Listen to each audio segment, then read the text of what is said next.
Hello, everyone, and thank you all for joining the NCAA Initial Eligibility webinar today. My name is Amber Viles, and I am the Assistant Director of Communications for the NCAA Eligibility Center. Today, I'm joined by my colleague, Ivory Long. A few quick housekeeping things to note before we get started. Of course, yes, this webinar is being recorded and will be emailed to all registrants. So while there's a lot of information going to be thrown at you today, you will be able to go back in and watch the recording at your own pace. This email will also include a PDF of today's slide deck with clickable links. So if you see any links, you can click those after the presentation. And of course, as noted on our previous slide, you can hear us and hopefully you're able to see us, but we can't hear or see you. So please use the Q&A function for any questions you have. We do have staff standing by to respond to you today. So to start, Ivory will discuss what is the NCAA Eligibility Center. Then she'll talk about certification outcomes and recruiting. Then I'm going to come back on and talk resources. And of course, we will take your questions live. Now I'm going to hand things over to Ivory Long, the Assistant Director of Outreach and Strategic Partnerships.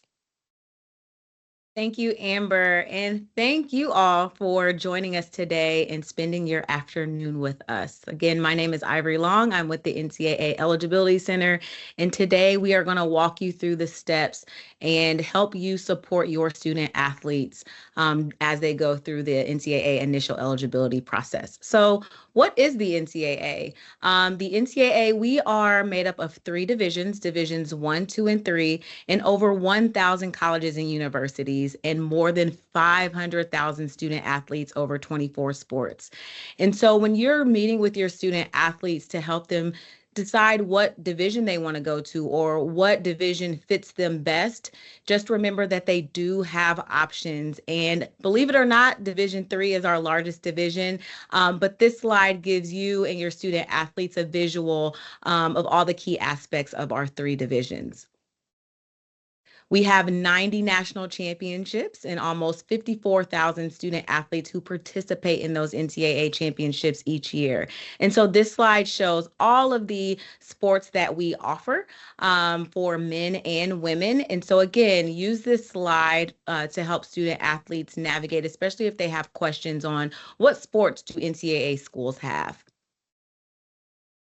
This is one of my favorite slides because it's our interactive map and it shows you and your student athletes where each NCAA Division 1, 2, and 3 school is located. So as you are helping your student athletes find the right school for them, maybe they're getting recruited by a school that they've never heard of, or they come in contact with the school that they've never heard of, they can use this great resource to see where that school is located.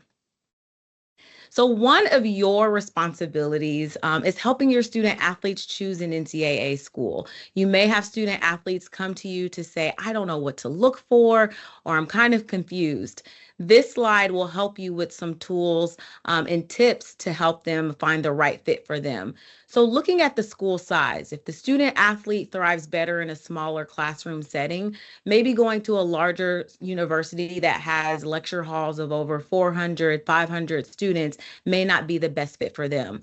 Looking at school location and using that resource we just talked about on where those schools are located within the United States will really help them decide what school they want to go to, especially if they want their friends and families to come see them often to compete. Does that school have their major or minor that they want to pursue? Cost of attendance, admission requirements. All of these things are very important when you are looking at schools and when your student athletes are looking at schools to help them choose the one that's going to be the right fit for them. The NCAA Eligibility Center, we are a unit within the NCAA. We like to look at ourselves as the front door, welcoming student athletes into the NCAA. We are located in Indianapolis, Indiana, and what we do is we certify college-bound student athletes for collegiate competition. We work with high school counselors, we work with high school student athletes to ensure that they understand the NCAA initial eligibility process. We do academic and amateurism reviews, and we do that to create a fair and equitable competition across the NCAA schools and divisions. Now, there are 3 requirements to play college sports, and this is where things can get a little confusing and overwhelming. And so we are here to help walk you through each of these requirements. The first requirement is that the student athlete has to meet the requirements of their high school and graduate. The second requirement is that the student athlete has to meet the NCAA Eligibility Center requirements, which we'll go through throughout this presentation. And then the third requirement is that the student athlete has to apply and be admitted into that college or university before they can compete. So again, every single one of these requirements has its own set of requirements. And today we're here to help ease that confusion or overwhelmingness that you may have to make this as smooth as possible for you and your student athletes. College admission is a must for student athletes to compete. One of the things that we suggest that student athletes do is go onto the college's website, colleges that they're interested in, colleges that are recruiting them. Go onto that website and see what the admission requirements are. What GPA do they need? One of the questions that we get often is, does my student athlete need to submit an SAT or ACT test or score in order to be eligible to compete at the NCAA level? During COVID, we took a pause, and January of 2023, we made a permanent decision that student athletes do not need to submit SAT or ACT scores to be eligible from the NCAA initial eligibility standpoint. However, we do suggest and encourage student athletes to take those tests because the college or university that they are wanting to compete at and attend, they may require it for admission purposes. So again, it's important that student athletes are doing their research by going onto those schools' websites to see what their admission requirements are. Scholarships. So this is a great source and tool to show your student athletes. Only about 2% of high school athletes are awarded athletics scholarship. And so we want to make sure that they're not only putting their time, their commitment, their dedication into their sport, but also in the classroom. Not every student athlete receives a full ride athletic scholarship. Some student athletes receive full rides, but it could be a full athletic scholarship. It could be a partial athletic and a partial academic. And so we want to ensure that your student athletes are getting the opportunities from an academic and athletic standpoint. And so just encouraging them to do their best and continue to do their best in the classroom to make those options possible for them. This slide also talks about what those scholarships are able to pay for. So tuition and fees, room and board. This list is a great way for you to share with your student athletes when talking about scholarships. One thing to note, Division III schools do not offer athletic scholarship. And so just encouraging and helping your student athletes look for academic scholarships or other scholarships to help them pay for their schooling. Now, again, helping students understand what is covered by an NCAA scholarship is very important and the cost that they would be responsible for. And so just helping them understand and navigate academic scholarships, athletic scholarships, and understanding what they get in those scholarships when they're talking to coaches, asking what their scholarship would cover so then they know what they need to apply for if they need to apply for any other scholarships to cover any other costs that they may have. Is your student athlete thinking of going pro? This is a great slide as well to share with your student athletes. Some school counselors may print it off and put it in their offices for student athletes to see a visual. Some may just send it to them so they can see. But of the student athletes participating in college sports with professional leagues, less than 2% become professional athletes.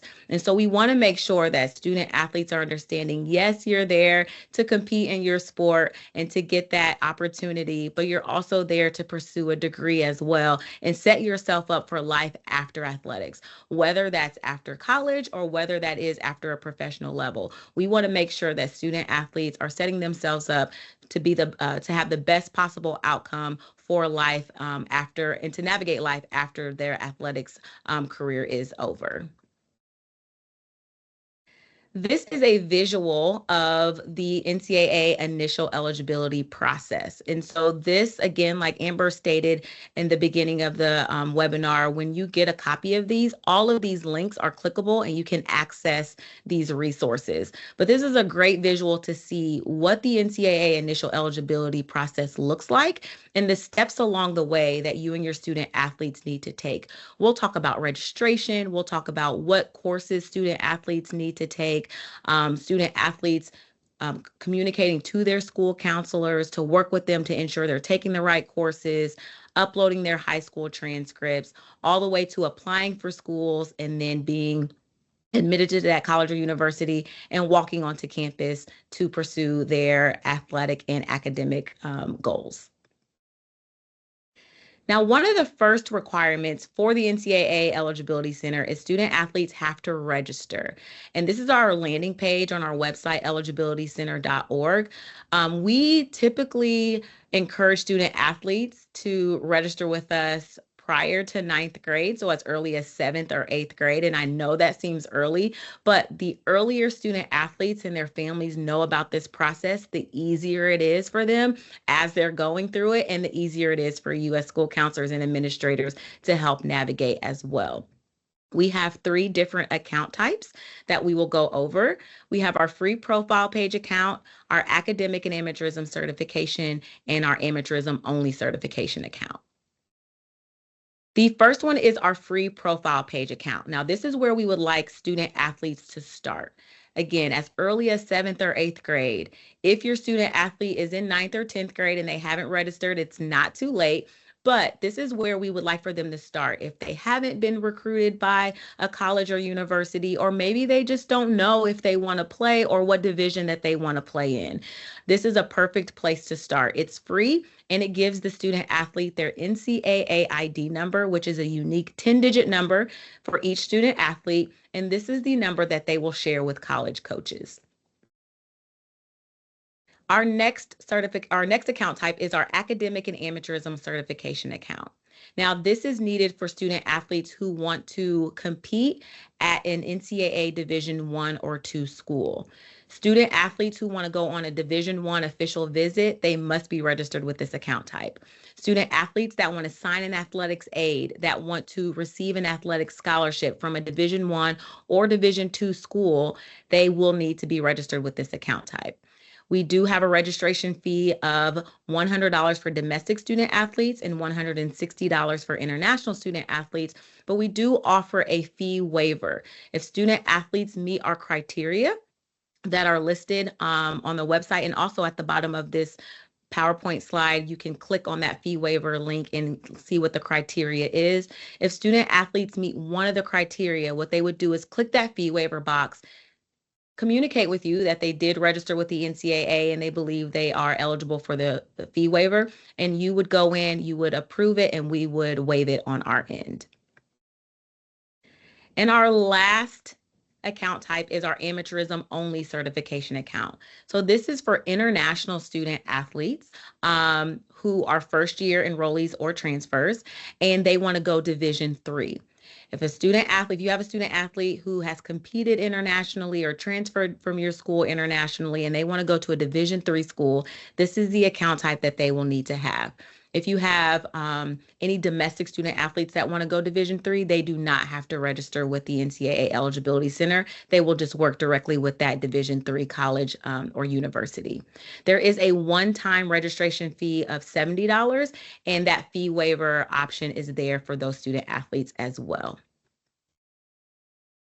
So now we're going to get into core courses. Core courses, and these are the courses that student athletes will need to take in order to be eligible from the NCAA Eligibility Center requirements and standpoint.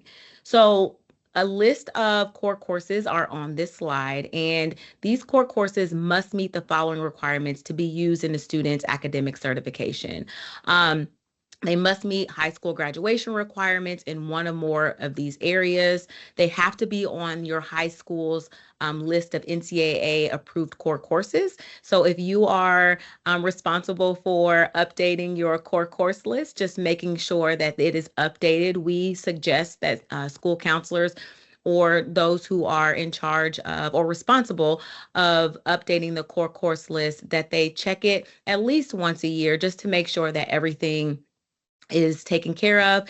If there are any courses that need to be archived that you don't offer anymore, you can do that.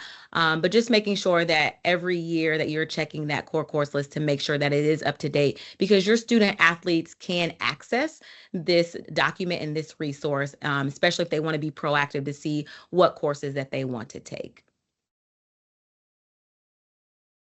Changes to the NCAA core course legislation and process. So this year, the NCAA Divisions 1 and 2 voted to change the NCAA core course legislation. So there is no longer a separate set of requirements for non-traditional courses. So there is a link on this slide that you can click on for that update. So if your school offers non-traditional or online courses, you would just submit them like you would any other core course to the using the portal. And again, we'll get into that later on in the presentation, but this update just shows that there's no separate set of requirements for non-traditional courses as there were in the past. Dual enrollment coursework. We get this question a lot about, if my student athlete takes dual credit or dual enrollment, how does that work? Dual enrollment coursework may be used to satisfy NCAA core course requirements, as long as that course appears on the student's official high school transcript with grade and credit. We will give them credit as well. And so if you have your phones, go ahead and take them out and scan this QR code. This will take you to the site where you can look up what the NCAA approved core courses are for your school. So when you scan the QR code, just type in your school, and then it will show all of the approved core courses for your school. And again, your student athletes will have access to this via our website as well, in case they want to see what core courses are available for them to take.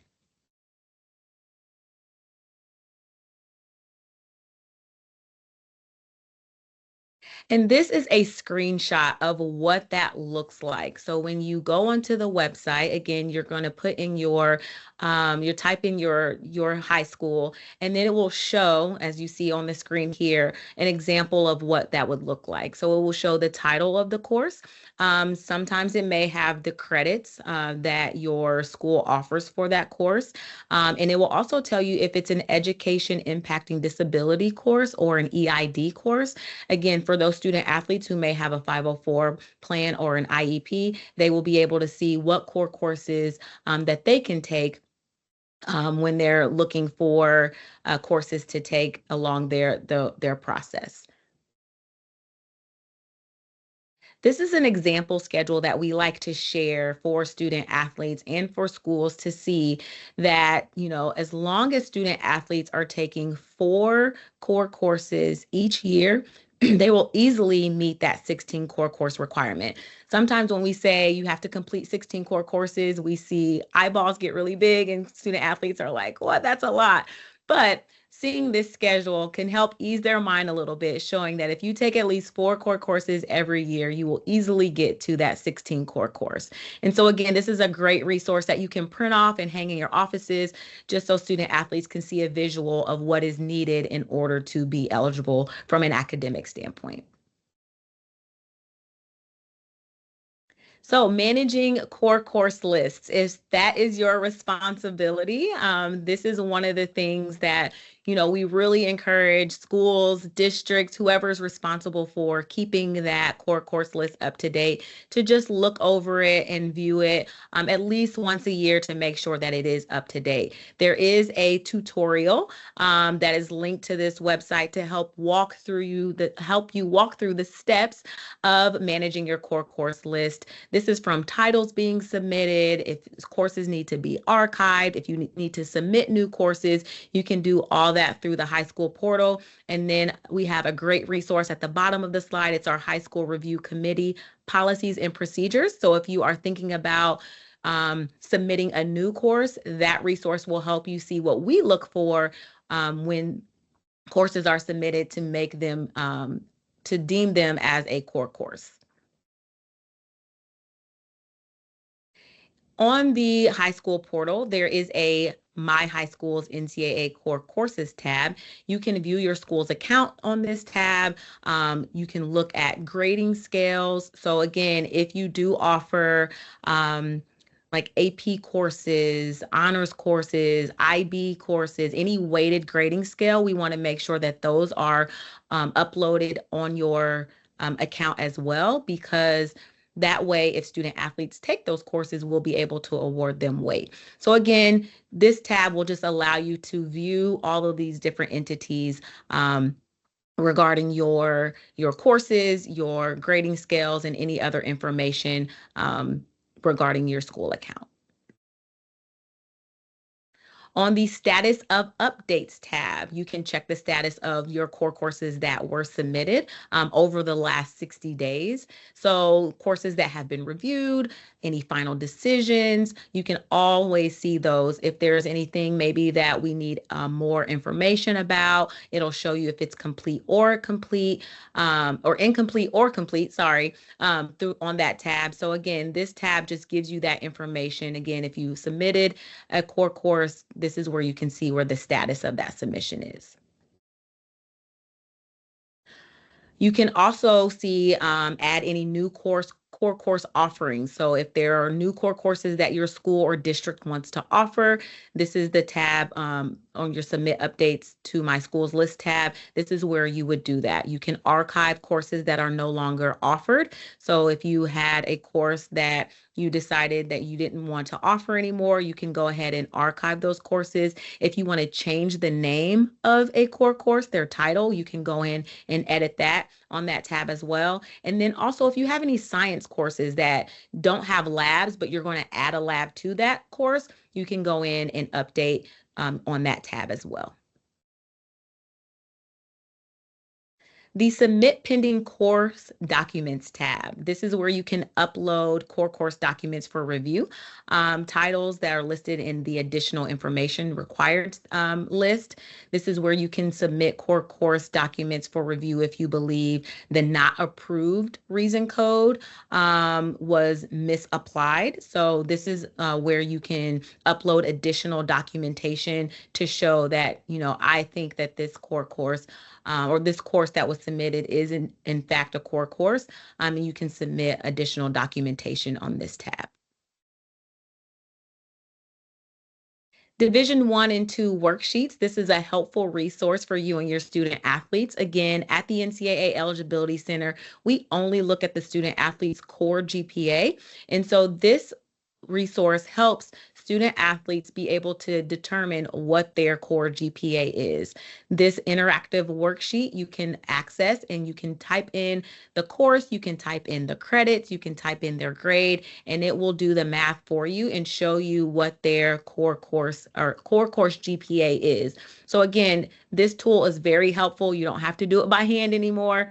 So this resource is very helpful for you and your student athletes to determine where their academic status is after graduation. Certification outcomes for Division 1 and Division 2. So we are going to talk about the academic requirements that your student athletes will need to meet in order to compete at an NCAA Division 1, 2, or 3 school. So the certification outcomes for Division 1, we have early academic qualifier, we have a qualifier, academic redshirt, and non-qualifier. We are going to discuss early academic qualifier first. So for Division 1, if a student athlete is deemed an early academic qualifier, that means they can receive athletics aid, they can practice, and they can compete their first year. Now, this is based on the student's pre-7th semester academic record. In order for a student athlete to be deemed an early academic qualifier, they will have to earn 14 NCAA approved core course credits in the required subject areas, which we'll get into in the next slide, and earn a minimum of a 3.0 core course GPA. And this is the breakdown of subject areas that they will need and how many credits or years that they will need in each subject area to be deemed an early academic qualifier. So 3 years of English, 2 years of math. The math does have to be at the Algebra 1 level or higher. We also get the question of if a student athlete takes a high school course in middle school, would that count towards their NCAA eligibility. As long as that course is on the student athlete's high school transcript for grade and credit, we will take high school courses that were taken in middle school. And the course does have to be on the high school's approved core course list as well.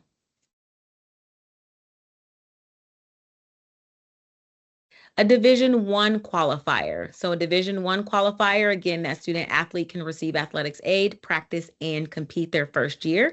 And there are 4 different requirements that student athletes must meet. The first one is the student athlete has to complete 16 core courses, and they have to complete them in the first 8 semesters or 4 years from their initial start of the 9th grade. So that's another important entity to make student athletes aware of, that we do count their first 8 semesters or 4 years for Division I. The third requirement is that they have to meet what we call our core course progression, or we like to call it 10-7 for short. And what that means is that 10 of the 16 core courses have to be completed before the start of the 7th semester for that student athlete. And 7 of the 10 have to be in English, math, or science. So when we're talking to student athletes, we make sure that we let them know, make sure you are communicating with your school counselor so you guys can make sure that they are registered for the right courses, especially, as early as they know that they want to play and compete at the NCAA level. We let them know, communicate with your school counselor so we can make sure that they are on the right path from an academic standpoint. And then the last requirement is that they have to earn at a minimum of 2.3 in their core course GPA, and they have to graduate high school. And this is the subject area breakdown for a Division I qualifier. So again, these are resources that you can print off, hang up in your offices, just so student athletes can see a visual of what is needed in order to be a Division I qualifier. So again, 4 years of English, 3 years of math at the Algebra 1 level or higher, 2 years of science, that 1 year of extra math, English, math, or science, that's for that 10-7. 2 years of a social science, so any social studies courses, and then 4 years of an additional. So that additional could be an extra social science. It could be a world language course. If your school offers a comparative religion course, those are examples that would be in the additionals bucket.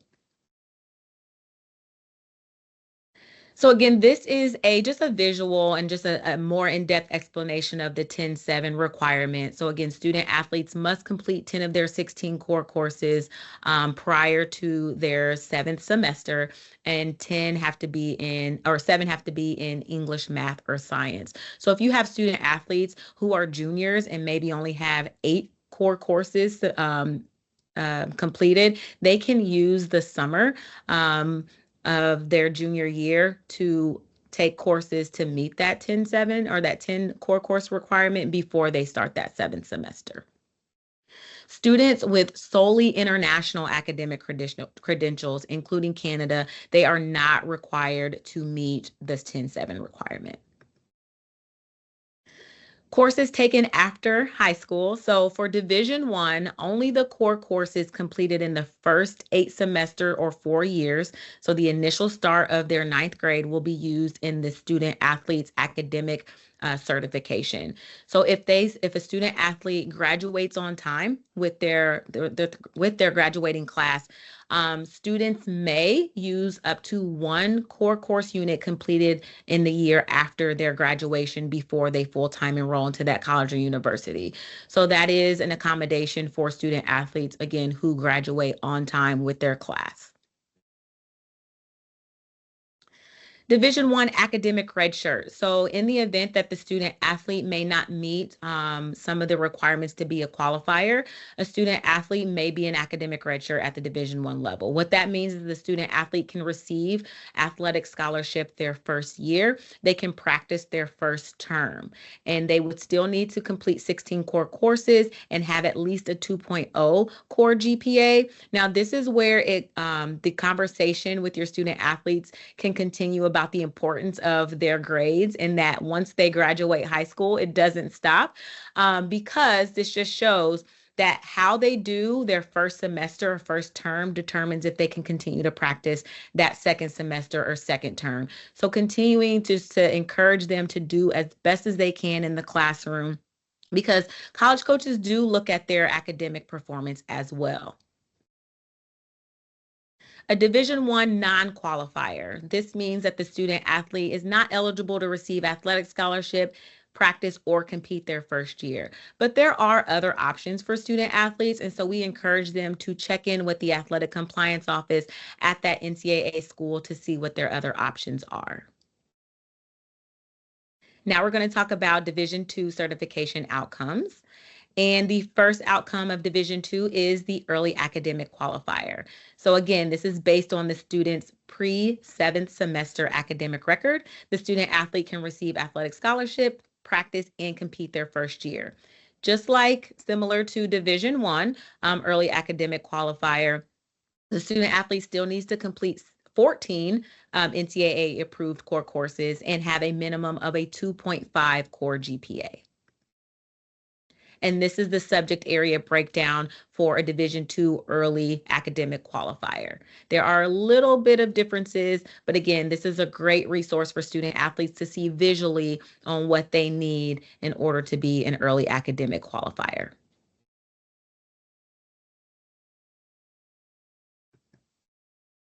Division II qualifier. So the student athlete can practice, compete, and receive athletic scholarship their first year.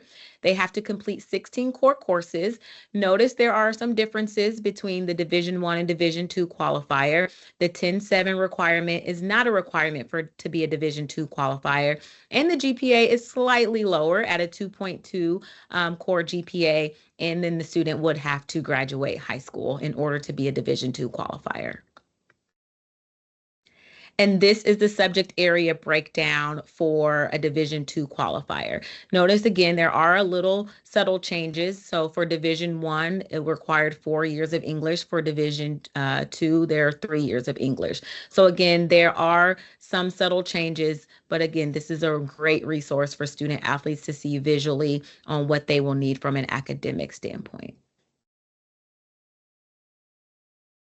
Next, we're going to talk about the Division II partial qualifiers. So for a student athlete to be a Division II partial qualifier, they can receive athletic scholarship, they can practice, they just cannot compete their first year. And the only requirement for that is the student athlete to graduate high school. Division III is unique in its own way. As we stated earlier in the webinar, Division III does not offer athletic scholarship, but they still get the opportunity to compete against other Division III schools for a conference championship, a national championship. And so they do still have that opportunity. Student athletes would work with the college directly and the college coach to talk about admissions requirements, financial aid opportunities. And so again, Division III student athletes, if they are international student athletes, they would need to register with the amateurism only certification account. If you have a student athlete who is a domestic student athlete who wants to compete for a Division III school, they do not have to register with us, but we do encourage them to at least register with a free profile page account. Education impacting disabilities, or we like to call it EID for short. So any student athletes who are in need of academic performance or requires accommodations. This is important information for those student athletes. So if you have a student athlete that has a 504 plan or an IEP, they must meet the same initial eligibility standards as other student athletes, but they may be provided certain accommodations. So as we showed on this screenshot with the core courses, some courses are specified as courses for student athletes with EIDs. So that's helpful for student athletes if they are trying to set their schedules. For Division I, if a student athlete graduates on time with their class, they can take up to 3 core courses after graduating high school. And then with Division II, they can take unlimited number of courses after starting ninth grade before enrolling full-time into that college or university. And so at the bottom, there is a great resource linked to help you and to help students navigate this process that may have an education impacting disability. Reclassifying. So some student athletes may come to you and talk about reclassifying. You might get a lot of questions. We do get a lot of questions about student athletes. Should I reclassify? You know, what does that process look like? For Division I only the core courses completed in the first 8 semesters or 4 years from the initial start of ninth grade would be used in their academic certification. So just making sure that they understand that they still need to take those courses to meet 10-7 and also to meet that 16 core in those first 8 semesters. If they do not graduate on time, the coursework completed after the 8 semesters would not be used in their academic certification. To be a Division I qualifier, they still have to meet all of those requirements. So they have to complete 16 core, they have to meet 10-7 and have that at least 2.3 core GPA all in that time. And then the 10-7 does still have to be prior to the start of their 7th semester.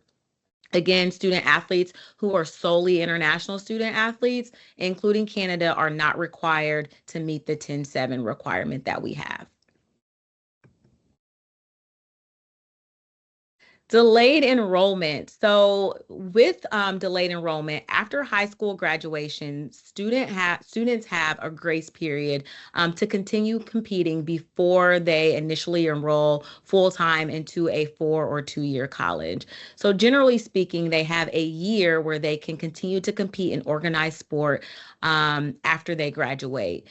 But if they continue to compete after that 12-month grace period, they could risk losing eligibility. And so we want to make sure that they understand that and that if they are interested in going to a school or if there's a school that's recruiting them, to reach out to the athletic compliance office to discuss that with them. There's also a helpful resource linked at the bottom of this slide. There are some exceptions to certain sports. So if you look at the top of the slide in the blue, men's tennis, men's ice hockey, skiing, and other sports, men's and women's skiing and other sports are listed there to show you what the grace period is for those sports.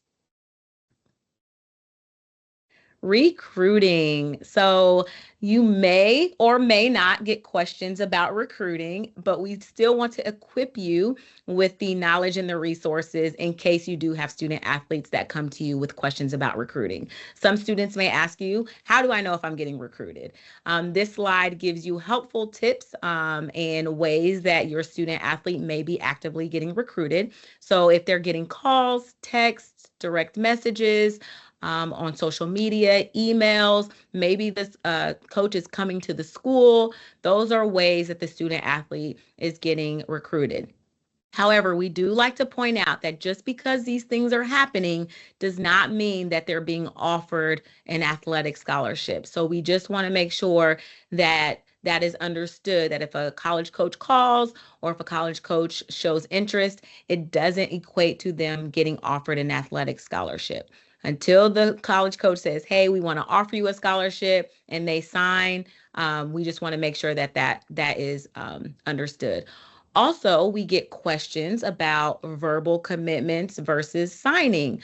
Student athletes can verbally commit and they're not bound to that commitment. It's only when they sign something that they are committing to compete at least 1 year for that college or university. The institutional request list, or we like to call it IRL for short. This is a list that college coaches use. We like to call it their recruiting list as well. In order for a student athlete to be on an IRL, then that's when the college coach will use their NCAA ID number to put them and request them to be put on their IRL.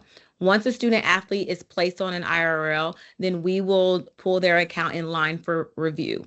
As long as they are still on that active IRL, we will do an academic and/or amateurism review on that student athlete. A student must be on an NCAA school's IRL to receive athletic scholarship, to practice, and to compete. Recruiting calendars. So some student athletes may come to you and say, I don't think the coach is interested in me anymore because they didn't come to the game, or they said they were going to come to the school, but they didn't. There could be some parameters around that, and that's called recruiting calendars. Each NCAA sport has its own recruiting calendar that's linked at the top of this slide. You can click on that link, find the student athlete's sport or sports to see when times where coaches can or cannot reach out or meet face to face. So a contact period is where a college coach can meet face to face with a student athlete and their family on and off the college campus. So this student athlete can go on the college campus to meet with the coach. The college coach can go to the school, meet with the student athlete and their family in their home, and they can call, email, text, direct message during this time as well. A quiet period is the only face-to-face interaction with a college coach and that student athlete and their family can only happen on the college campus. So the college coach cannot come to the school, they cannot come to the home, but in addition, they can still call, text, email, or direct message on social media. Dead period. Dead period is where there's no face-to-face interaction with the student athlete or their family on or off a college campus. So the only thing that the student athlete and coach can do is call, email, text, or direct message on social media. So again, this is a great resource to have to share with your student athletes when they're going through the recruiting process. And this is another QR code that you can scan that gives you access to the recruiting calendars resource.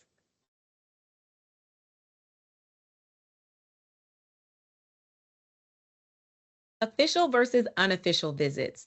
An official visit is where the visit is paid for by the university, and they pay for the student athlete and up to 2 family members. They will pay for their travel, they will pay for their meals, lodging, and entertainment expenses. In order for a student athlete to go on an official visit, they have to be registered with the NCAA Eligibility Center. They have to be on the school's IRL, and they must send their high school transcript in. So again, when we speak to student athletes, we make sure that they understand your school counselor needs to be your best friend, because they will request their high school transcript with you. They will also make sure that they're on track from an academic standpoint with you as well. Unofficial visits is where the visit is at the expense of the student athlete and their family. Student athletes can take an unlimited number of unofficial visits. There has also been a change with our official visit rule. So prior to July 1 of 2023, student athletes, if they wanted to go on a Division I official visit, they can only have the opportunity to go on 5. But as of July 1 of 2023, that changed, and student athletes can go on unlimited college visits as long as the college visit or the college coach offers that opportunity for them. It is at the discretion of the college coach to offer that official visit. So if you have a student athlete who is being recruited by 10 Division I colleges or universities, and all 10 want to invite them on an official visit, they have the opportunity to do so. This slide shows what students should expect during an official visit. And so again, like we mentioned in the last slide, for Division I, Division II, and Division III, the college will pay for their transportation, their lodging, their meals, and reasonable entertainment expenses. And this is a slide on what to expect from unofficial visits. So for Division I, no complimentary meals. Division II, 1 meal for the student athlete and their family. They may get complimentary tickets or admissions to one of the games, but the majority of the visit is expensed to the student athlete and their family. walk-on student athletes. So you may have student athletes who are unsure if they want to go play at the college level, or maybe they weren't officially recruited and they get on campus and they're like, I still want to play my sport or sports. Walk-on opportunities are there for student athletes. What they would do is they would go and talk to that coach to see if that's an opportunity for them. And another thing to note is that even though they want to be or they're a walk-on, they still need to meet the NCAA initial eligibility requirements, just as all student athletes would need to.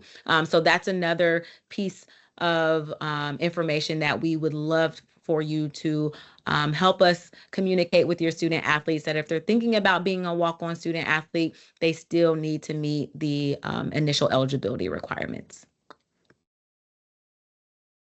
Question topics. So your student athletes, some of them, this may be their first, they may be the first person in their family to play at the collegiate level, or they may have family or friends and it's been a while since they've played at the collegiate level. And so we wanted just to provide you with a list of topics to share with your student athletes and their families that they can ask when they're meeting with college coaches. Again, we want to make sure that they are choosing the right college and program for them, because they're going to be spending the next 4 to 5 years of their athletic and academic career at this college or university, and we just want to make sure that it's a right fit for them. So you could share this list of topics with your student athletes so when they do meet with college coaches, they know the right questions to ask. Recruiting best practices. We encourage you to encourage your students to talk with their support system, whether it's their coach, their athletic director, maybe you were a former student athlete, anybody in their support system. Talk to them to see what level of competition that they should aim for.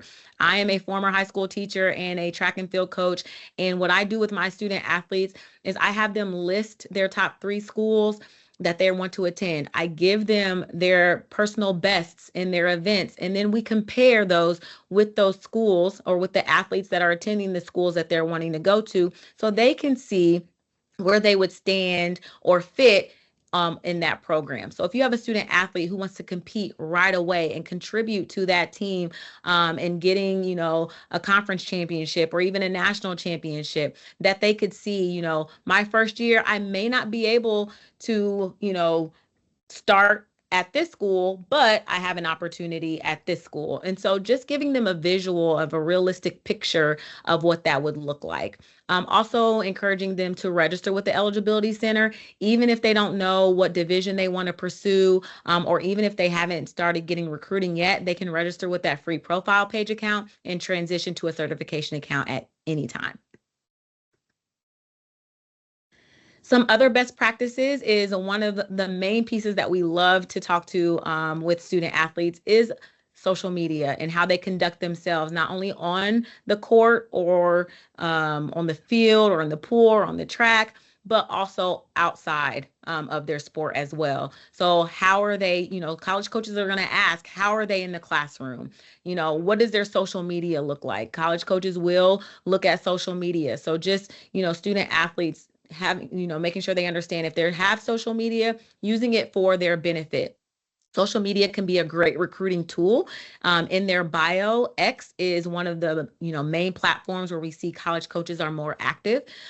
So they could put their NCAA ID number in their bio, their GPA, their height and weight, any other type of, if they have a link to their huddle or a link to where college coaches can view film on them, they can put that in their social media and then share and tag these college coaches and share and tag with these programs. And that could be a great recruiting tool as well. So just making sure that they are aware that college coaches are looking, college coaches do know. And so just making sure they're conducting themselves in a positive manner.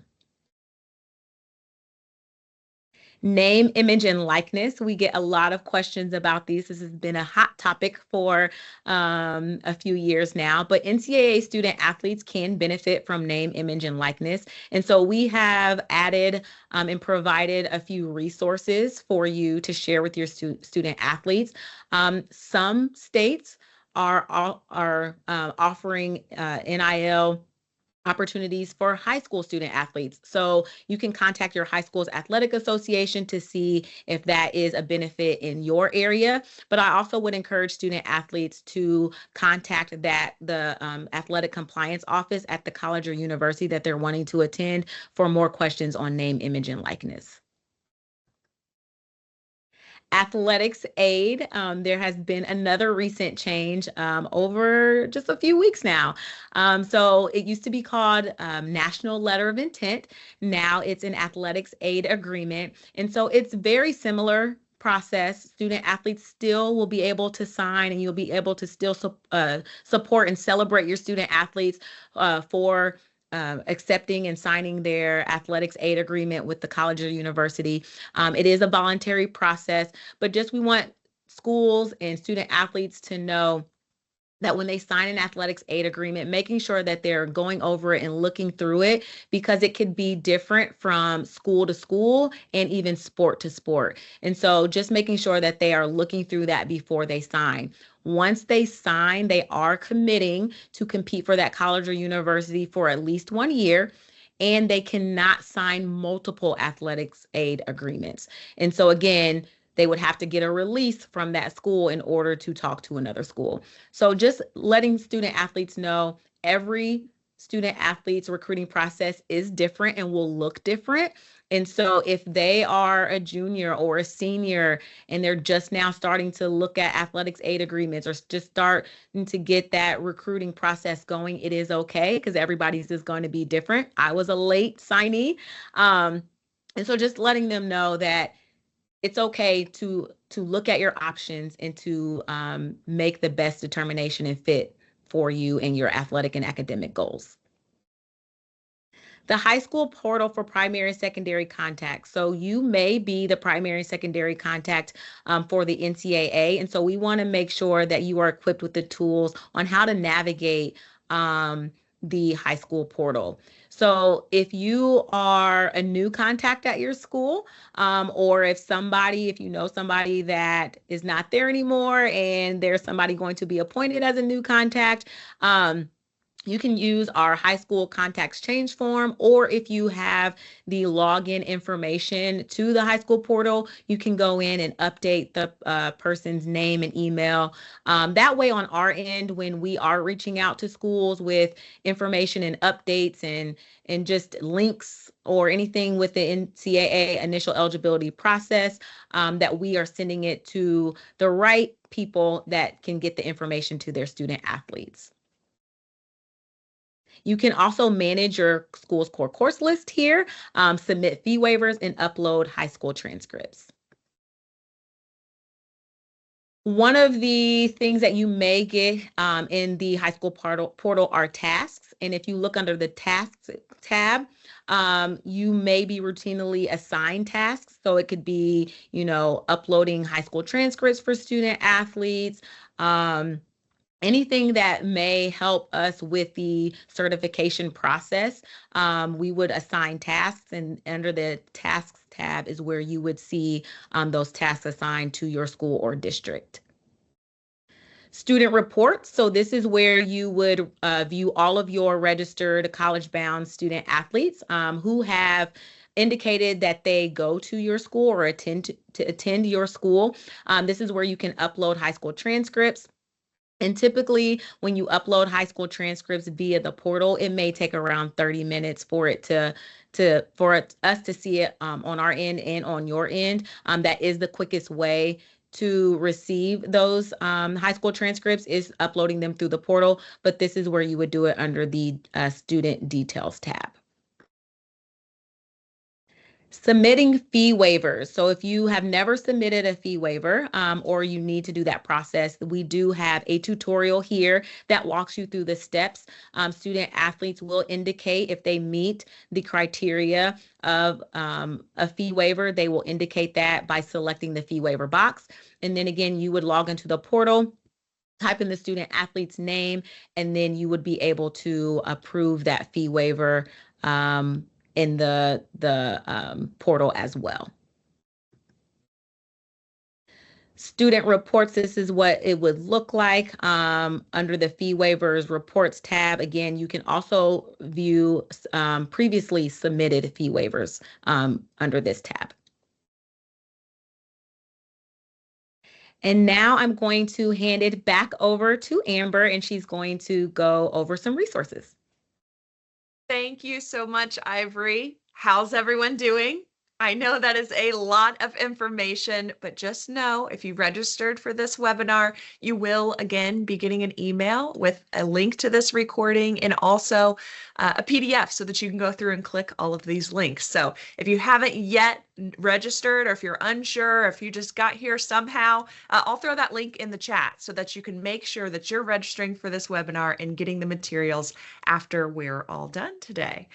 We are going to take a few questions. So Ivory, get ready, take a drink of water. I'm going to come back to you soon. And of course, if you have questions, use the Q&A function, use the chat, ask us those questions.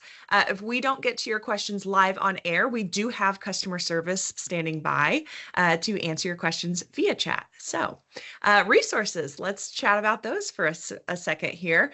On this slide, you're going to see a QR code. So if you do have your phone still sitting next to you, go ahead and give this a scan. What this QR code is going to do, it's going to save the Eligibility Center customer service number as a contact directly in your phone, just in case you ever need to hear from us.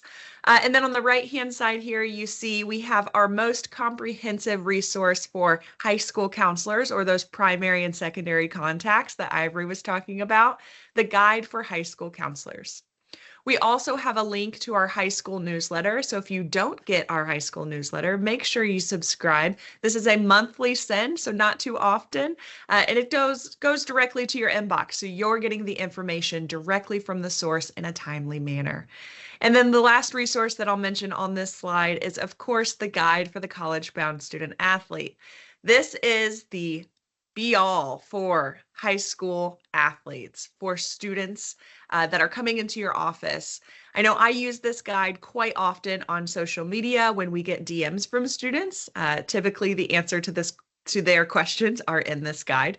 But if you have students coming to your office who you find just maybe aren't reading the guide because it's pretty beefy, we do have a one-sheet version of this that you can quickly print and hand it to them, and they will have the basics of initial eligibility. So just keep that in mind.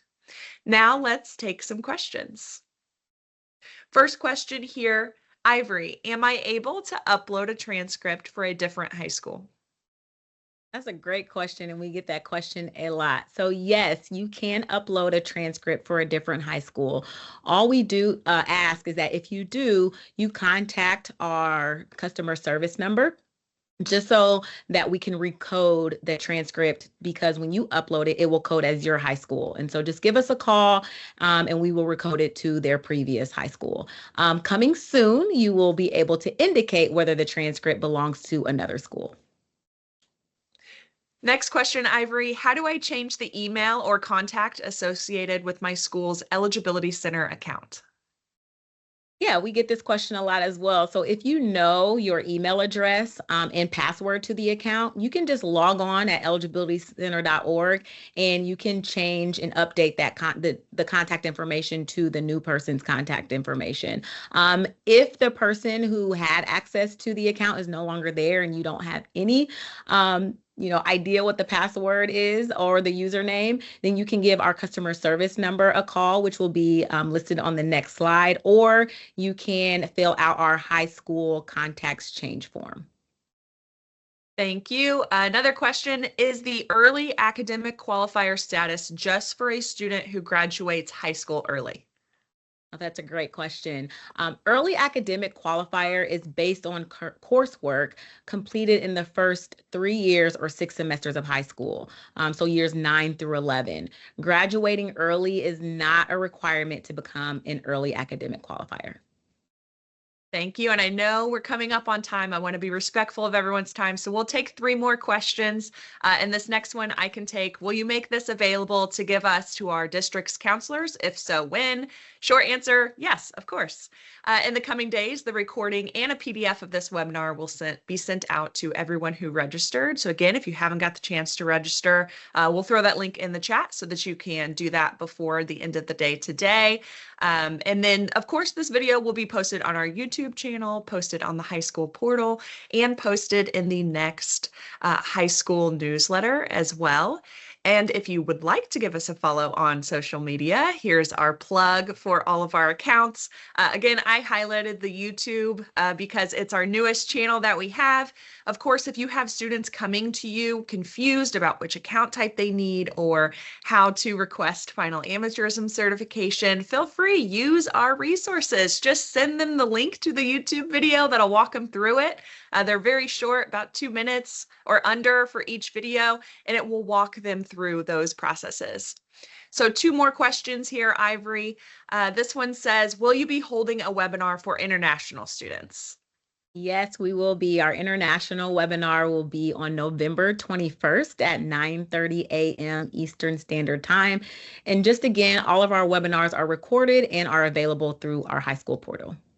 Yes, and we're hosting one for domestic students as well. That is November 3rd. That's going to be on a Sunday evening. The link to that is also on the high school portal. So great question. Last question that we'll take here. How long does it take for the NCAA Eligibility Center to receive a transcript? So this would depend on how the transcript was sent. So the fastest way for domestic students' transcripts is to be received through their high school counselor using the direct upload feature on the high school portal. By doing this, the transcript will show as being received usually within 30 minutes. So that's the easiest way for domestic student athletes high school transcripts. But please note the direct upload feature is not available for international students. So we will provide a resource in the chat to show the process on how to upload or how to submit international student athletes transcripts. Thank you so much. And thank all of you for joining us today. If you have the time, please take a quick 2 minutes to complete our survey and let Ivory and myself know how we did. We would love to hear your feedback to be able to improve these webinars in the future. And of course, if you ever need anything, our customer service team is here to help. As we mentioned, we'll be emailing a recording of today's webinar to everyone registered in the coming days. So if you have colleagues that you think would benefit from hearing this, you can just forward that along their way. Again, my name is Amber Viles, and on behalf of myself and my colleague, Ivory Long, if you have any further questions, don't hesitate to reach out. We're here to support you and your students as things change and questions arise. Thank you and be safe.